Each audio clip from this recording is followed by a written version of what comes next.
उपासना का पर्व छठ साल में 2 बार मनाया जाता है।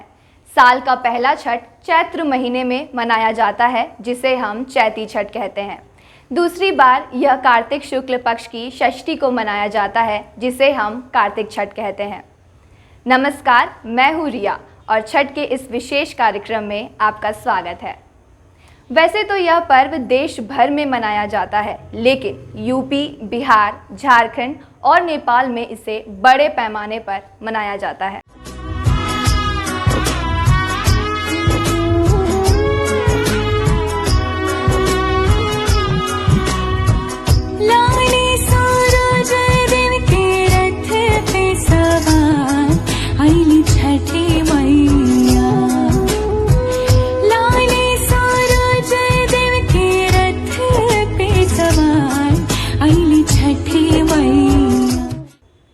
छठ की हर रस्म प्रकृति व हमारे स्वास्थ्य से सीधे जुड़ी है। सूर्य की उपासना होने से इसे प्रकृति पूजा का सिर्फ अनुष्ठान मान लेना समझदारी नहीं होगी। इस त्योहार में हमारे खान पान से लेकर सारे नियम व निष्ठाएं सीधे हमारे स्वास्थ्य से जुड़ी है। महापर्व कहे जाने वाले छठ को यूं ही सुख, समृद्धि एवं आरोग्य देने वाला त्योहार नहीं कहा जाता। छठ विज्ञान है, छठ योग है। ये विज्ञान का ही प्रभाव है कि 4 दिनों तक चलने वाली छठ पूजा में व्रतियों को थकान तक नहीं होती। ऐसा इसीलिए होता है कि पूजा के दौरान छठ व्रती जाने अनजाने में ही सही शारीरिक व मानसिक अभ्यास कर लेते हैं।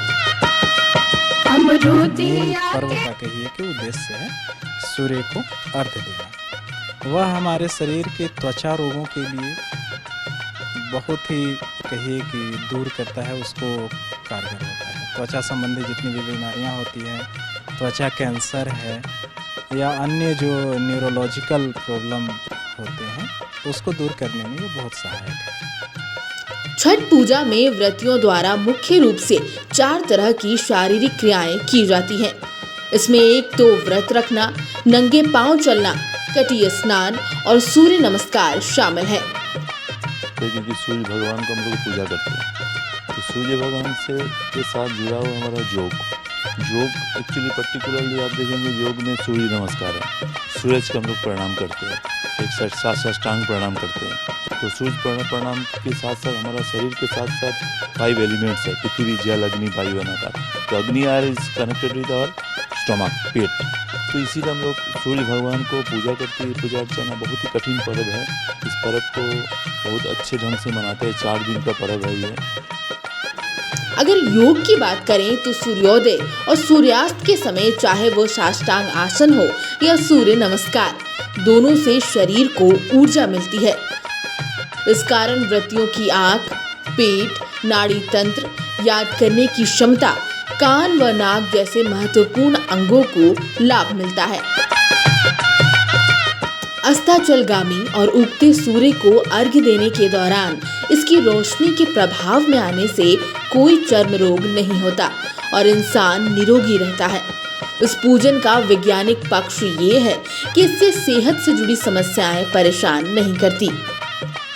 वैज्ञानिक रूप से देखें तो इस माह में सूर्य उपासना से हम अपनी ऊर्जा और स्वास्थ्य का स्तर बेहतर बनाए रख सकते हैं।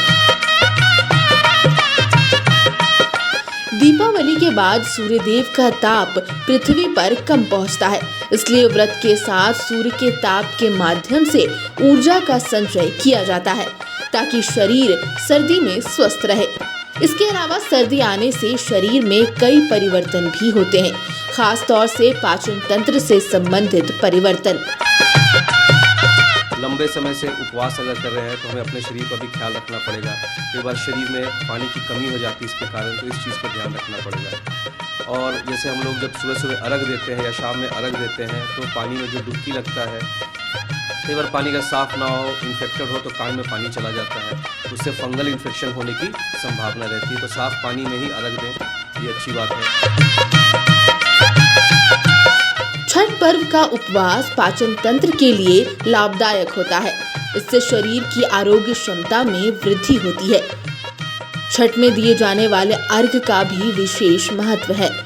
सुबह, दोपहर और शाम 3 समय सूर्यदेव विशेष रूप से प्रभावी होते हैं। सुबह के वक्त सूर्य की आराधना से सेहत बेहतर होती है। इस पर्व में सूर्योदय और सूर्यास्त के समय सूर्य को अर्घ्य दिया जाता है। कहते हैं कि इन दोनों समय सूर्य को अर्घ्य देने के दौरान इसकी रोशनी के प्रभाव में आने से कोई भी चर्म रोग नहीं होता और इंसान निरोगी रहता है। साथ ही इससे नेत्रों की ज्योति भी बढ़ती है। इस प्रकार धार्मिक और वैज्ञानिक आधार होने से छठ पर्व का महत्व और बढ़ जाता है।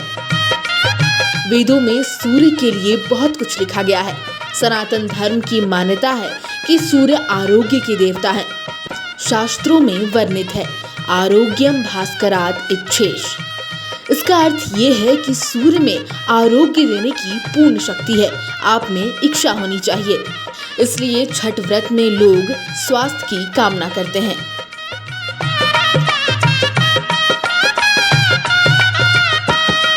अमरूदिया के पास 4 दिनों का छठ पर्व सबसे कठिन व्रत होता है, इसलिए इसे छठ महापर्व भी कहा जाता है।